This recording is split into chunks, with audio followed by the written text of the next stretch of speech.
اسلام اور مسلمانوں کے نمائندگان،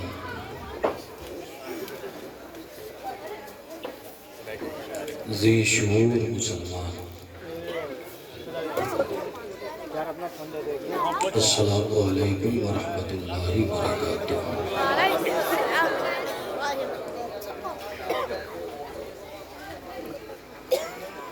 الحمدللہ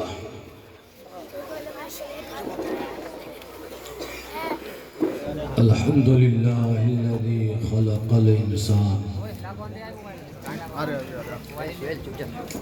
وحلہ بالنطق والبیان، والصلاة والسلام علی محمد المصطفى وآلہ وأصحابہ وآل بیتہ اجمعین، اما بعد۔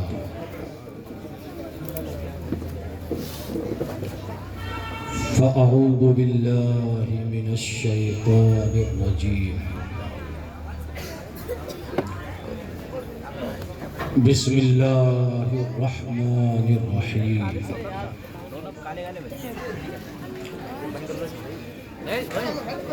الرحمن علم القرآن، خلق الانسان علمہ البیان، صدق اللہ۔ قال النبی صلی اللہ علیہ وسلم، یقال لصاحب القرآن اقرأ وارتقی ورتل کما کنت ترتل فی الدنیا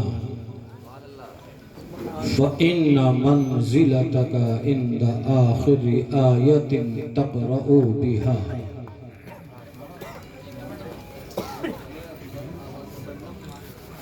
وقال رسول اللہ صلی اللہ علیہ وسلم، من قرأ القرآن وعامل بما فيه البس والداه تاجا یوم القیامہ ضوءه احسن من ضوء الشمس۔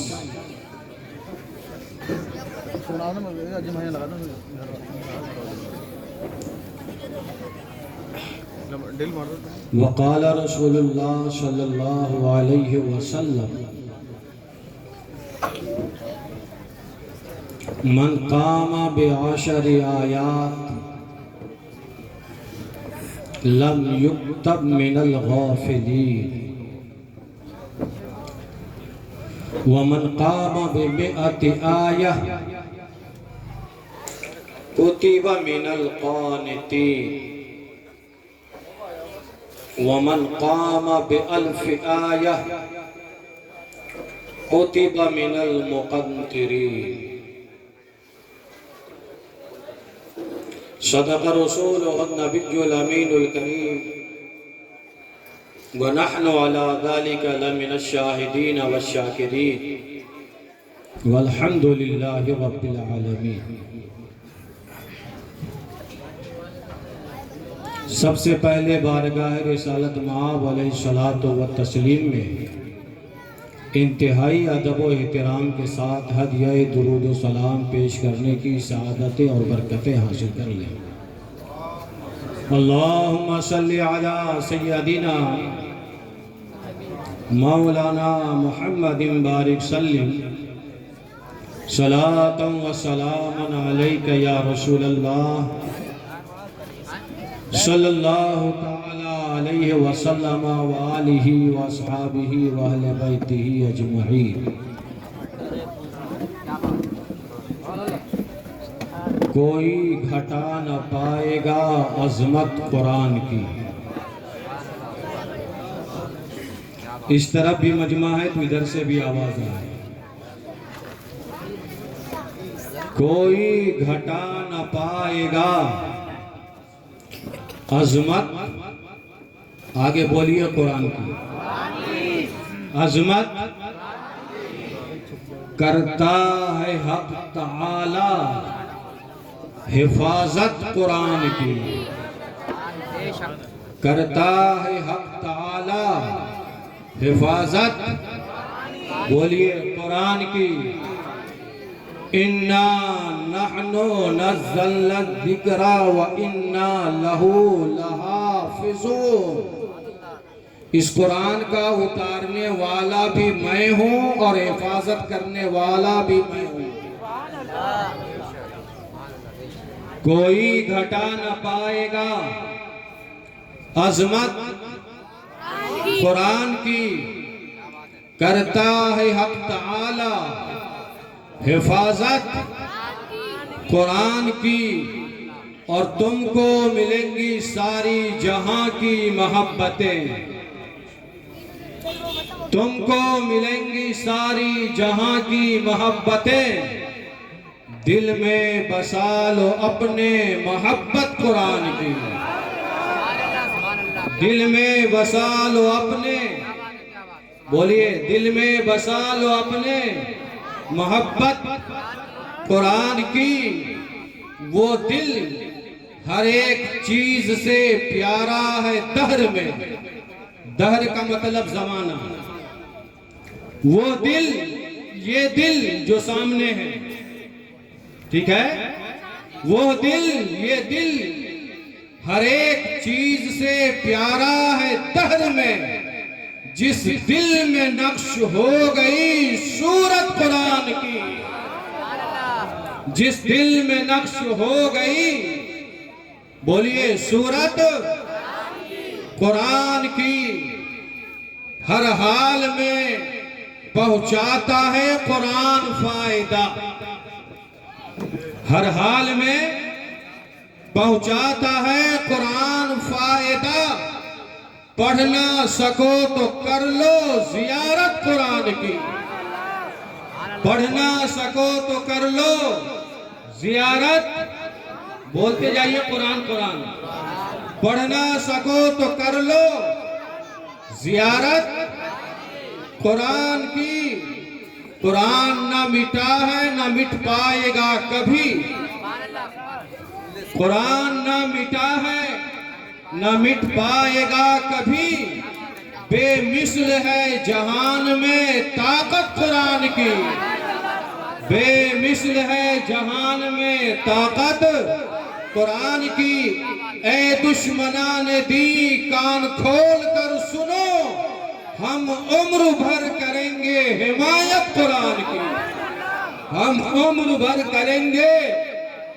حمایت قرآن کی الرحمن علم القرآن رحمان نے قرآن سکھایا اعلیٰ حضرت سے گفتگو کرو اعلیٰ حضرت نے سیکھنے اور سکھانے کامیابی اور ناکامی کے حوالے سے بہت ہی دلچسپ ایک نقطہ بیان کیا ہے گفتگو ڈائریکٹ اسٹیج سے شروع کر رہا ہوں پھر انشاءاللہ آپ تک پہنچوں گا ابھی اہل اسٹیج کی توجہ چاہیے اعلیٰ حضرت نے فرمایا دنیا بھر میں کامیابی اور ناکامی کے 4 اصول ہیں اگر کوئی کامیاب ہو رہا ہے تو انہی 4 اصول کے دائرے میں اور ناکام ہو رہا ہے تو انہی 4 اصول میں سے کوئی اصل فیل کر جا رہا ہے تو وہ ناکام ہو رہا ہے اب اعلیٰ حضرت کی اس اصول کو ذرا دیکھو اس حکمت کو دیکھو اور اسی حکمت کے تناظر میں 27ویں سے پارے سورہ رحمان کے اس ٹکڑے کو ملاحظہ کرنا میرے امام نے فرمایا دنیا میں جو بھی کامیاب ہے اور ناکام ہے اسٹیج کا ہر مقرر اسٹیج کا ہر شاعر اسٹیج پر ہر امام اب سوچے اپنی زندگی میں اگر آپ کامیاب ہو تو اس کے پیچھے یہ 4 اصول کار فرما ہے اور اگر آپ ناکام ہو تو اس میں سے کوئی نہ کوئی اصل ہے جس میں آپ فیل ہو چکے ہو امام فرماتے ہیں وہ اصول یہ ہے پڑھانے والا جو استاذ ہوگا اگر وہ کامل ہوگا یہ پہلا اصل ہے اصول 4 میں سے اگر کامیاب شاگرد پیدا کرنا ہے تو سب سے پہلے آپ کو معلم معلم کامیاب رکھنا پڑے گا. اگر معلم کامیاب ہوگا، ٹیچر کامیاب ہوگا، استاذ کامیاب ہوگا، جب جا کر کے شاگرد کامیاب ہوگا. پہلے اصل تو یہ ہے کہ استاذ کامل ہو، استاذ کامیاب ہو. اگر استاذ کامیاب نہیں ہے تو سمجھو وہ شاگرد، اس مدرسے کا پڑھا ہوا بچہ ناکام ہو جائے گا. اگرچہ بچہ ذہین ہوگا، اگرچہ بچہ محنتی ہوگا، لیکن چونکہ پڑھانے والا استاذ وہ ناقص ہے، اس لیے بچہ کامیاب نہیں ہو پائے گا. دوسرے اصل کو بیان کیا امام نے، کہا اصل یہ ہے کہ پڑھنے والا وہ بھی بچہ ذہن کے ساتھ ساتھ وہ خود کامل ذہن رکھنے والا ہو اور محنتی ہو، لگن، ذوق اور شوق ہو. اگر یہ دو اصل پا لیے گئے، یعنی یہ کہ پڑھانے والا بھی کامیاب ہو، پڑھنے والے کے اندر ذوق و شوق ہو، وہ کامل ہو، یہ دو اصل پائے گئے. تیسری بات یہ ہے کہ جس کتاب کے ذریعے تعلیم دی جا رہی ہے اگر وہ کتاب بھی کامل ہو. چوتھی بات یہ ہے کہ ان تینوں کے کامل ہونے کے ساتھ ساتھ پڑھنے والے بچے کے اندر عقائد کے اعتبار سے پختگی ہو، درستگی ہو. یہ چار اصول جب پا لیے جائیں گے تو وہ بچہ کامیاب ہو جائے گا. اب اس اصول کی روشنی میں قرآن کریم کا یہ آیت کریمہ دیکھے. رب فرماتا ہے الرحمن علم القرآن، رحمان نے قرآن سکھایا. سکھانے والا اللہ ہے، سیکھنے والے مصطفیٰ ہے. اور جس کتاب سے رب سکھا رہا ہے وہ کتاب کوئی اور کتاب نہیں، وہ کتاب قرآن کریم ہے. اللہ بھی کامل، رسول اللہ بھی کامل، اور کتاب بھی کامل و اکمل کتاب ہے. پتا چلا اللہ نے نبی کو سکھایا، نبی نے کامل و اکمل سیکھا، اور نبی نے حال سیکھا، نبی نے ماضی سیکھا، نبی نے مستقبل سیکھا، نبی نے اس عالم کو سیکھا، نبی نے اس عالم کو سیکھا، نبی نے آخرت کو سیکھا، نبی نے کل عالم کو سیکھا، اور اسی غیب دان نبی نے ہم سب کو یہ سب کچھ بتایا. سبحان اللہ. نعرہ تکبیر، نعرہ رسالت، مسلک اعلیٰ حضرت، جشن دستار بندی، مدرسہ غریب نواز. نعرہ تکبیر، نعرہ رسالت. سبحان اللہ، سبحان اللہ. بہت الرحمن ایک اصل اور سکھانے والا استاذ کامل اگر ہے اور اس میں رحمت و شفقت نہیں ہے تو وہ بھی ناکام ہو جائے گا. پڑھانے والے کا مخلص ہونا ضروری ہے، مہربان ہونا ضروری ہے، شفقت کرنے والا ہونا ضروری ہے. اگر یہ باتیں پائی جائیں گی جب جا کر وہ بچہ کامیاب ہوگا. لفظ رحمان سے رب نے سورہ رحمان کو شروع فرمایا اور ارشاد فرمایا الرحمن. جو رحمان مصطفیٰ کو سکھا رہا ہے وہ رحمان مصطفیٰ پر کریم بھی ہے، مصطفیٰ پر رحیم بھی ہے، مصطفیٰ پہ شفقت کر رہا ہے، مصطفیٰ پہ وہ کرم کر رہا ہے، مصطفیٰ پہ وہ رحمت نازل فرما رہا ہے، اور سراپا رحمت للعالمین بنا کر اس عالم میں وہ مبعوث فرما رہا ہے. سبحان اللہ، سبحان اللہ. الرحمن، رحمان نے سکھایا. علم القرآن، کیا سکھایا آپ کے نبی کو؟ جیسے آدم کے بارے میں آیا وَعَلَّمَ آدَمَ الْأَسْمَاءَ، آدم کو تو اسماء سکھایا. وَعَلَّمْنَاهُ صَنْعَةَ لَبُوسٍ لَكُمْ، داؤد کو تو زرہ کے طریقے سکھائے.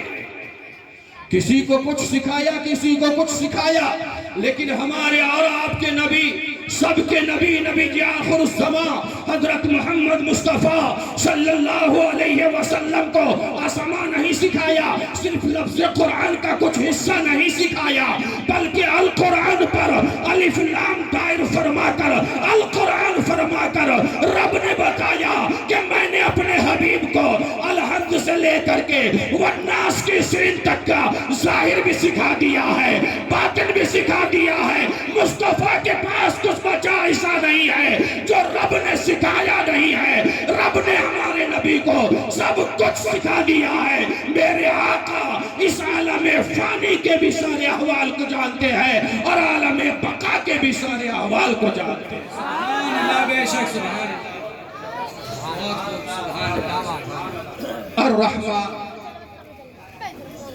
علم القرآن،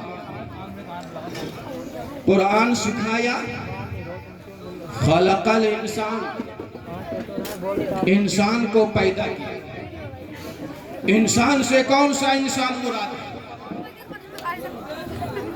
کس انسان کے بارے میں گفتگو ہو رہی ہے؟ عام انسان کا معنی لے لیں، یا انسان سے حضرت آدم لے لیں، یا انسان سے جانے کائنات مراد لے لے؟ مفسرین نے اتفاق کیا خلق الانسان میں لفظ الانسان پر جو الف لام داخل ہے، اس سے کامل عزت کی طرف اشارہ ہے کہ اللہ نے عام انسان کو پیدا نہیں، بلکہ یہاں پر کامل و اکمل انسان سے مراد حضرت محمد مصطفیٰ صلی اللہ علیہ وسلم کی ذات گرامی مراد دیا۔ سبحان اللہ، سبحان اللہ۔ علمہ البیان،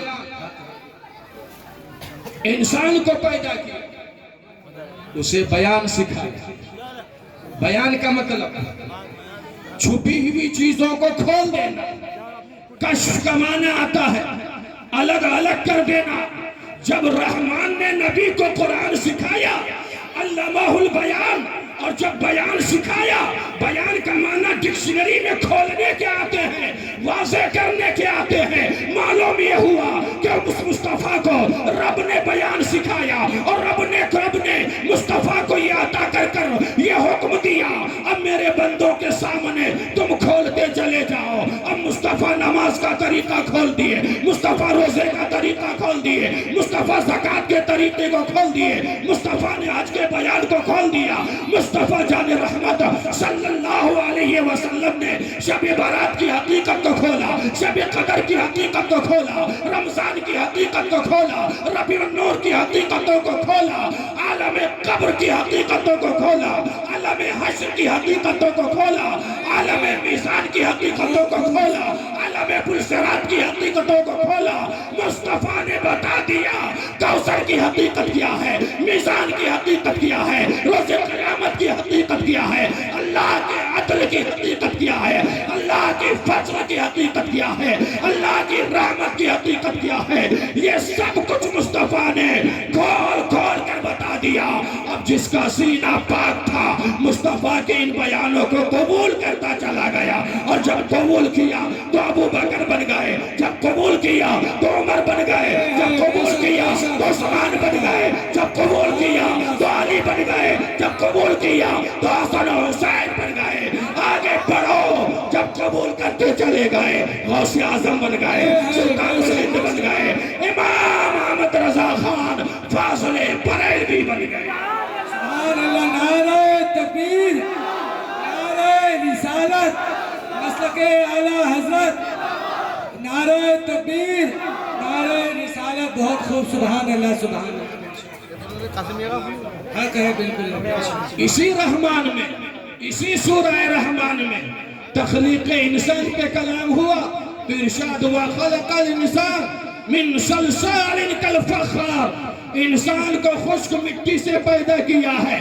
اسی تخلیق انسان پر سورہ رحمان میں کلام ہوا تو ارشاد باری ہوا کہ میں نے انسان کو کس سے پیدا کیا؟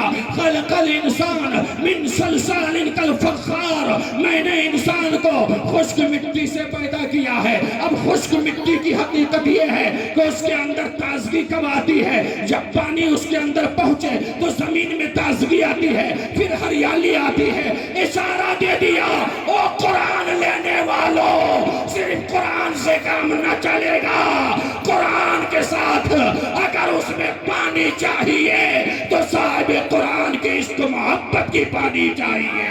اگر رسول اللہ کے عشق میں ڈوب کر قرآن مطالعہ کرے گا تو کہے گا مصطفیٰ عالم غیب بھی ہے، مصطفیٰ اختیار والے ہیں، مصطفیٰ شفاعت کے مالک ہے، مصطفیٰ عالم پانی کے مالک ہے، مصطفیٰ جنت کے مالک ہے، مصطفیٰ کوثر کے مالک ہے، مصطفیٰ میزان کے مالک ہے، مصطفیٰ کل کائنات کے مالک ہے۔ تبھی تو امام نے کہا خالق مالک کل نے آپ کو مالک دو جہاں بنا دیا، کل جہاں آپ کے قبض و اختیار میں۔ سبحان اللہ، نعرہ تکبیر، نعرہ رسالت، مسلک اعلیٰ حضرت علماء اہل سنت مفتی رحمت اللہ صاحب قبلہ، نعرہ تکبیر، نعرہ رسالت، جشن دستار بندی، سبحان اللہ سبحان اللہ۔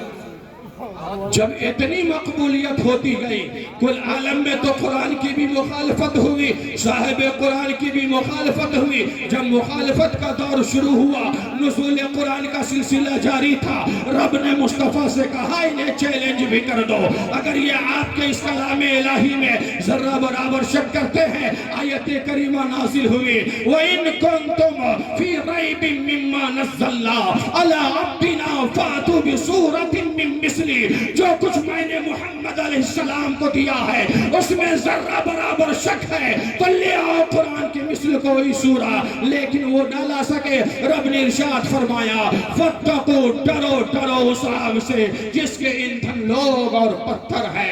اللہ تبارک و تعالیٰ نے مصطفیٰ جان رحمت صلی اللہ علیہ وسلم پر اس کلام مقدس کو نازل فرمایا، اور پوری دنیا کی ہدایت اور رشد و ہدایت کے لیے اسی قرآن کریم کے ذریعے نبی کے واسطے سے اپنے بندوں کی اصلاح کے لیے آخری کتاب کی شکل میں، آخری پیغمبر کی شکل میں رب تبارک و تعالیٰ نے رحمت کی صورت میں ہمارے بیچ میں بھیجا، اور کہا جو نبی سے تعلق رکھتا ہے، جو قرآن سے تعلق رکھے گا، اس کا بھی مقام اللہ تعالیٰ بلند فرماتا چلا جائے گا۔ چنانچہ میرے آقا کے ارشادات تو دیکھیں، میرے آقا ارشاد فرماتے ہیں، یہ جو آج دو حافظ قرآن یہاں آپ کے سامنے موجود ہیں، اور مدرسہ غریب نواز کے اساتذہ کرام کے محنت کے تناظر میں یہ جو دو پھول کھلے ہیں، جب قرآن سے اپنا کنیکشن ہوتا ہے، ایک تعلق ہوتا ہے، صاحب قرآن سے اپنا رشتہ جڑتا ہے، تو صرف قرآن اور صاحب قرآن کو مقام نہیں بلکہ رب تبارک و تعالی مصطفیٰ جان رحمت صلی اللہ علیہ وسلم کے صدقے میں، اور خود مصطفیٰ جان رحمت اپنی رحمت عامہ کا ظہور فرماتے ہوئے قرآن سے تعلق رکھنے والے کو مقام دیتے ہیں۔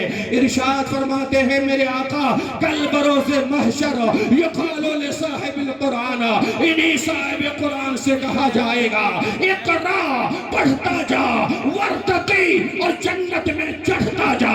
یعنی صرف حافظ قرآن کا یہ مقام ہوگا، یہ نہیں کہا جائے گا تیرا جنت میں یہ مقام ہے، تیرا جنت میں وہ مقام ہے، بلکہ حافظ قرآن سے کہا جائے گا تجھے اختیار ہے، جنت میں چلا جا، قرآن پڑھتا جا، جہاں پہ جا کر کے آخری ٹکڑا پڑھ کے قرآن مکمل کرے گا، جنت کے وطنے حصے پر تیرا قبضہ ہو جائے گا۔ نعرہ تکبیر، نعرہ رسالت، علماء اہل سنت بستی بستی قریہ قریہ، نعرہ تکبیر، جشن دستار بندی، سبحان اللہ۔ تو قرآن سے کنیکشن ہوا، قرآن سے تعلق ہوا، تو میرے آقا نے یہ مقام دیا، اور انہی حافظ قرآن کی عظمت و شان پر صرف ان کو ہی مقام نہ دیا، بلکہ جن والدین نے یہ قربانی دی، اپنی اولاد کو اپنے سامنے نہ رکھا بلکہ کسی مدرسے کے حوالے کیا، اور ماں باپ نے جو ان تکلیفوں کو برداشت کیا، اولاد کی محبتیں انہیں تڑپاتی رہی کہ میری اولاد میری نگاہوں کے سامنے رہے، لیکن انہوں نے قربانی دیا، اپنے اولاد کو مدرسے کے حوالے کیا، وہ چاول دال پر، مدرسے کی سختیوں پر، قانون پر، اساتذہ کی مار پیٹ کو، سب کو برداشت کرتے رہے۔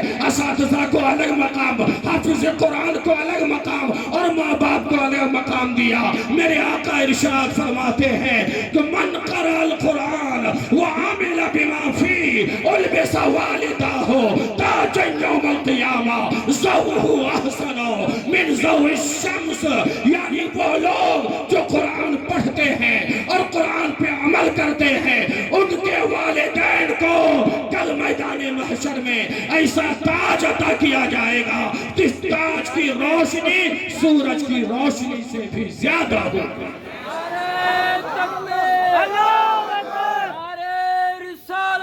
رسول اللہ